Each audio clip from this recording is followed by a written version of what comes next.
Assalamualaikum warahmatullahi wabarakatuh. Perkenalkan, nama saya Debbie Puspitasari Ramadhani dari Prodi Pendidikan Bahasa dan Sastra Indonesia, Fakultas Keguruan dan Ilmu Pendidikan, Universitas Islam Majapahit. Pada kesempatan kali ini, saya akan membahas materi mengenai komunikasi bahasa dalam kajian sosiolinguistik. Ya, langsung saja kita akan membahas mengenai komunikasi bahasa.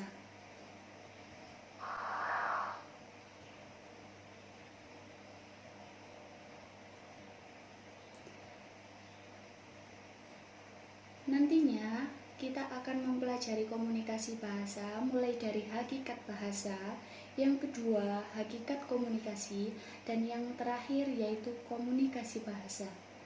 Langsung saja. Yang pertama, hakikat bahasa. Pada hakikat bahasa ini kita akan mempelajari 3 materi, yaitu yang pertama pengertian bahasa, dan yang kedua ciri-ciri bahasa, dan yang ketiga fungsi bahasa. Pada poin pertama, pengertian bahasa. Bahasa adalah alat untuk komunikasi melalui lisan dan tulisan. Berkomunikasi melalui lisan yaitu dalam bentuk simbol bunyi, di mana setiap simbol bunyi memiliki ciri khas tersendiri. Suatu simbol bisa terdengar sama di telinga kita, tapi memiliki makna yang sangat jauh berbeda. Yang kedua, ciri-ciri bahasa. Ciri-ciri bahasa terdiri dari 6. Yang pertama, bahasa bersifat arbiter. Artinya yaitu bahasa bisa berubah-ubah. Contohnya, konsep mengenai bentuk tubuh yang kecil dan jauh dari ukuran normal bisa disebut dengan langsing, ramping, dan juga krempeng. Yang kedua, bahasa bersifat konvensional. Artinya yaitu penutur bahasa mematuhi lambang, contohnya lambang kuda, yaitu dilambangkan sebagai sejenis binatang berkaki 4 yang bisa dikendarai. Yang ketiga, bahasa bersifat produktif. Unsur yang terdapat di dalam bahasa tidak terbatas, namun dapat dibuat satuan-satuan ujaran yang tidak terbatas. Contohnya, di dalam Kamus Bahasa Indonesia terdapat 23.000 kata. Jika kata-kata tersebut dijadikan satuan-satuan ujaran atau dijadikan kalimat, 23.000 kata tersebut menjadi jutaan kalimat. Yang nomor 4, bahasa bersifat dinamis. Artinya, ada kemungkinan bahasa bisa berubah. Misalnya, dulu ada kata kempa, perigi. Sekarang sudah tidak digunakan lagi. Nah, sekarang itu yang sering digunakan adalah kata riset dan kolusi.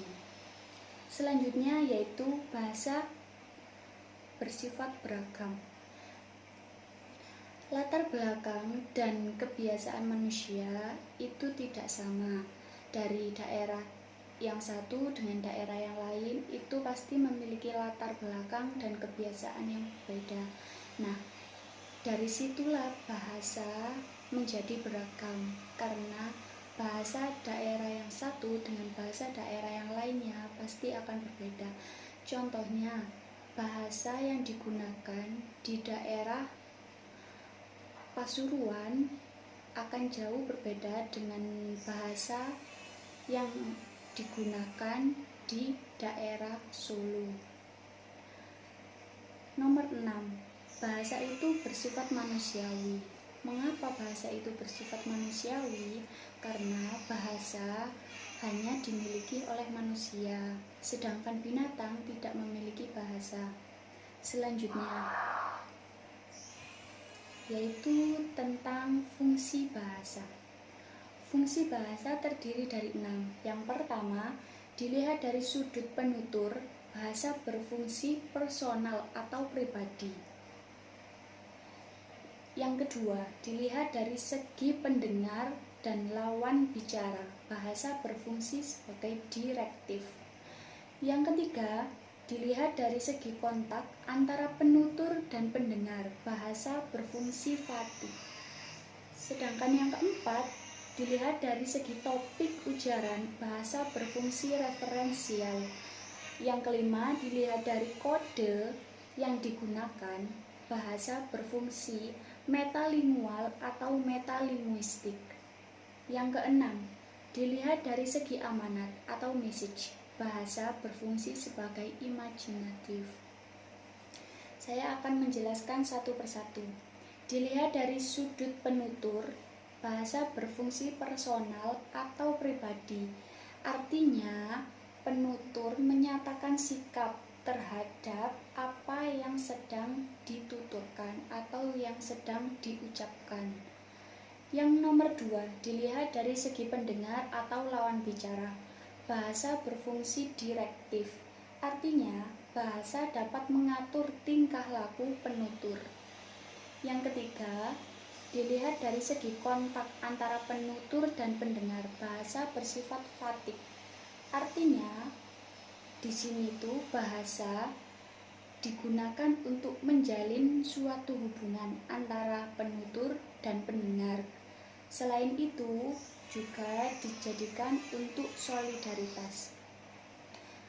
Yang keempat, dilihat dari segi topik ujaran, bahasa berfungsi referensial. Nah, di sini bahasa digunakan sebagai topik pembicaraan antara penutur dengan pendengar. Jadi, misalnya penutur dan pendengar sedang melakukan komunikasi. Nah, komunikasi ini ada topik pembicaraannya. Nah, topik pembicaraan bisa berupa topik sosial, topik keagamaan, maupun yang lainnya. Yang kelima, dilihat dari segi kode yang digunakan, bahasa berfungsi metalingual atau metalinguistik. Artinya yaitu bahasa digunakan untuk membicarakan tentang bahasa itu sendiri. Nah, yang nomor 6, dilihat dari segi amanat, bahasa berfungsi imajinatif. Jadi, bahasa di sini berfungsi untuk menyampaikan pesan atau pikiran atau gagasan dari penutur yang bersifat nyata atau hanya bersifat hayalan.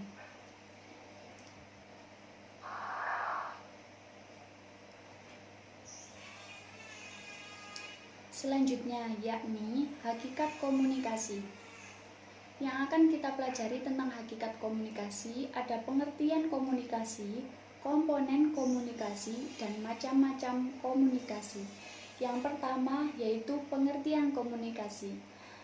Pengertian komunikasi yaitu suatu proses penyampaian pesan oleh seseorang kepada orang lain untuk memberitahukan tentang sesuatu atau untuk mengubah sikap, pendapat, dan perilaku baik secara langsung ataupun tidak langsung. Nah, yang kedua, komponen komunikasi. Nah, di dalam komunikasi ada komponennya. Nah, komponennya ini terdiri dari 3. Yang pertama, pihak yang berkomunikasi. Dan yang kedua, informasi yang diinformasikan. Yang ketiga, alat yang digunakan dalam berkomunikasi. Yang ketiga, macam-macam komunikasi. Macam-macam komunikasi ini ada 2. Yang pertama, komunikasi nonverbal. Yang kedua, komunikasi nonverbal atau bisa disebut komunikasi bahasa.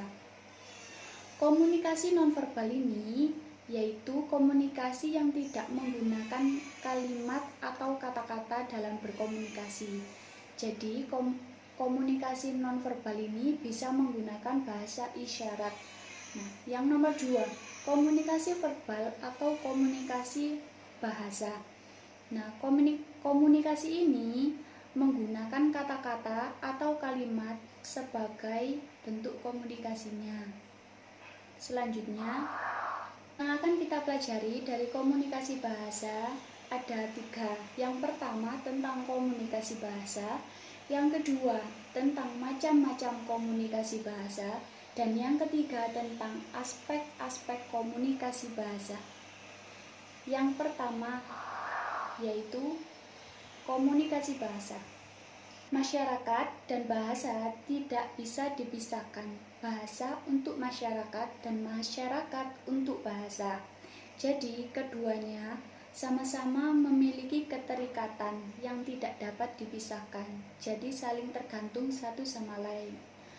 Dalam hal komunikasi, dalam setiap komunikasi bahasa ada 2 aspek yang terlibat, yaitu pengirim dan penerima pesan. Dalam hal ini, pesan itu berupa gagasan yang disampaikan pengirim kepada penerima pesan. Selanjutnya, aspek komunikasi bahasa. Aspek komunikasi bahasa ada 2. Yang pertama, aspek linguistik, dan yang kedua, aspek non-linguistik.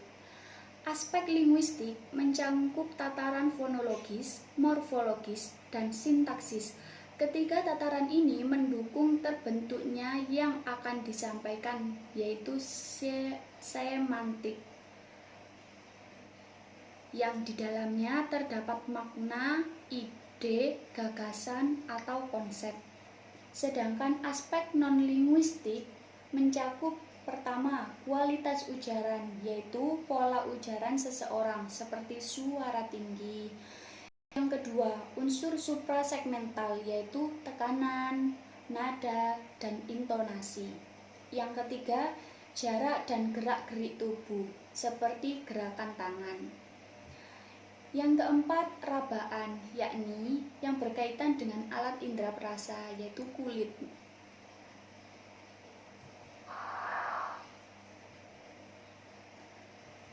Macam-macam komunikasi bahasa. Macam-macam komunikasi bahasa ini terdiri dari 2, yakni komunikasi searah dan komunikasi 2 arah.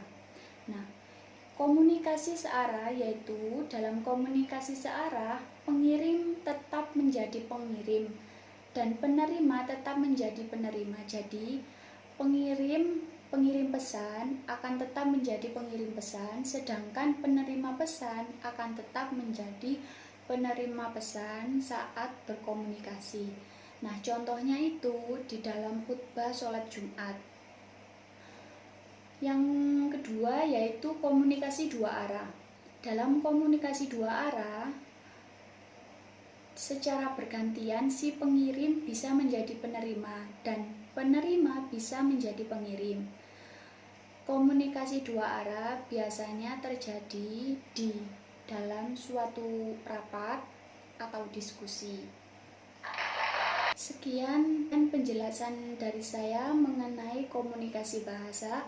Kurang lebihnya saya mohon maaf, dan jika ada salah kata saya mohon maaf yang sebesar-besarnya. Wassalamualaikum warahmatullahi wabarakatuh.